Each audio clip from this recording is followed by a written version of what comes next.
and welcome to Treble in Trafford. Today we're going to go over the financial report that we got a few days ago, and from all accounts, it's actually looking pretty good. So we actually had an operating loss of £33 million last year.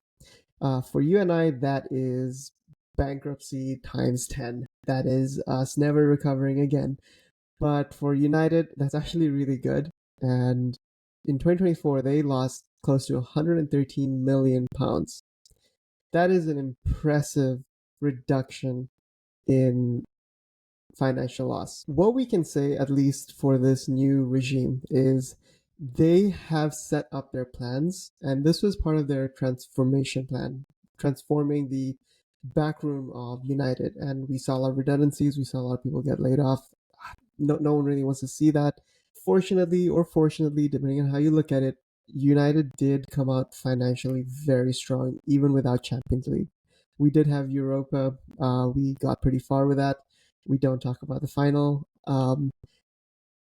That did generate a lot of money for United, so we shouldn't discount that.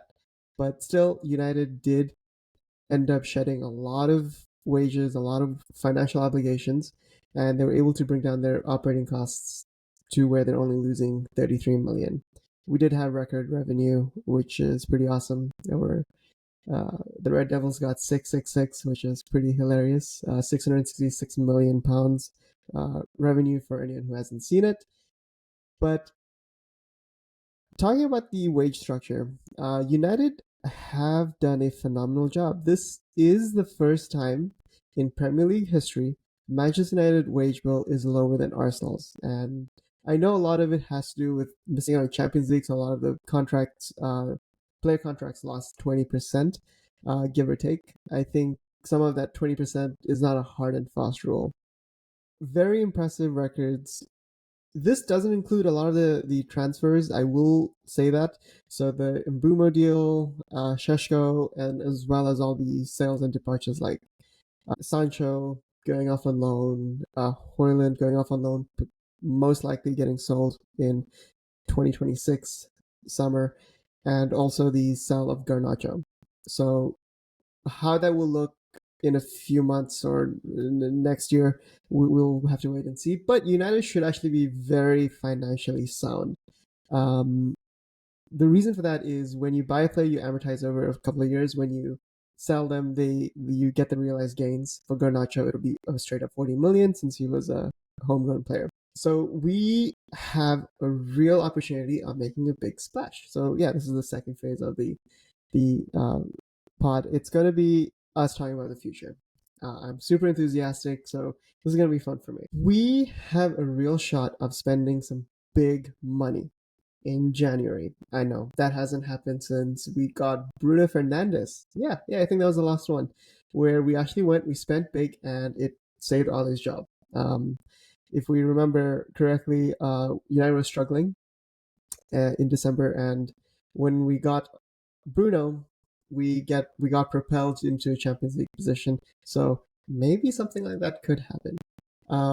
We won't have to scrounge around and try and get a Wout Weghorst or a Igalo, even though I love Igalo. He was so enthusiastic to be a United player, which just made me so happy.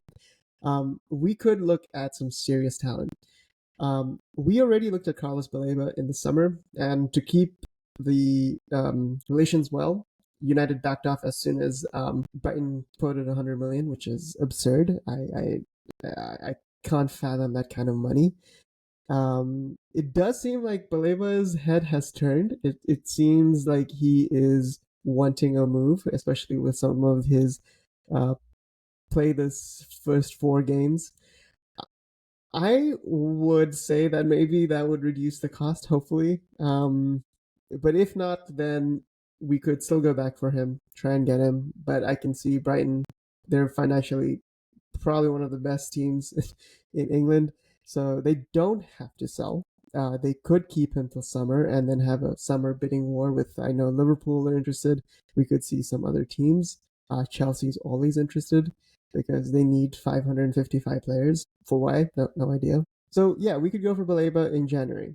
We could spend the cash. If that doesn't happen and we still want to maintain good relations, we could move away from that. I'm thinking, why not go for a defender? Now, I know we have a lot of defenders. We need to see how Martinez comes back. If he is back to his close to world class status, we're good. We're solid. But if Martinez comes and he isn't as good as he was, or he's lost quite a few steps, his physicality really isn't there to carry him through. So we might need to replace that left center back position. Shaw is good over the last 3 games. The City game, he got exposed. A lot of United players got exposed. So maybe it's not just him. Though I don't want him to be our starter.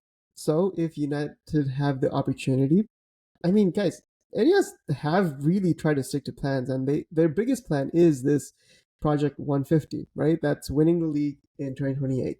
So they're getting the right players, even if it doesn't round out the team in that instance. That's the main reason they went for Sheshko instead of Watkins. They thought a younger player who'd have time to bed in to get us to 2028 and start competing, possibly winning, um, is the better option. So why don't we go for a top target defender? And I'm actually really interested in a Sporting Lisbon player. Um, I know we've been burned by a manager getting his so-called players. Ten Hag has definitely put a sour taste in our mouth, but Giancarlo Inacio from Sporting is actually a really solid player. He isn't as physical as I'd want him to be, but he does have really good ball playing and ball progression. If we have a defensive unit of Yoro, Delit, and Ignacio, we could actually see a very solid and well-rounded team as that trio. The reason for that is we have Delit as a powerhouse, and he has done such a good job this season. So I could see him take on that mantle and continue it on. And then we have Yoro, who is so physical and he has some incredible fitness. He has incredible reach. Some of his tackles are incredible. And then we add Inacio, who is the ball progressor, the player from the back. And I think that would work really well with this system. It would also work well because he's a left footer and we don't have as many left footed center backs, especially if we intend on losing Shaw and Martinez. Then there are some other options if we're still looking for central midfielders in Angelo Stiller. I know nothing about him. I do know that United were interested in him in the summer, so we could see a reapproach for him. And it did seem like he was interested, but I think he's got a concern for the World Cup. And I could see United persuading him with getting guaranteed playtime. With how our midfield has been going, I wouldn't see that as an issue. I would think anyone who comes in to the midfield position would start from the get go. We also have a really interesting opportunity here, which is Aston Villa. So, Villa financially are struggling, and there was big anticipation that they would make some pretty big sales because of their financial situation. I could see Villa struggling this season, and if they're still bottom half of the season when it comes to the January period, we could see them desperately trying to sell to then buy.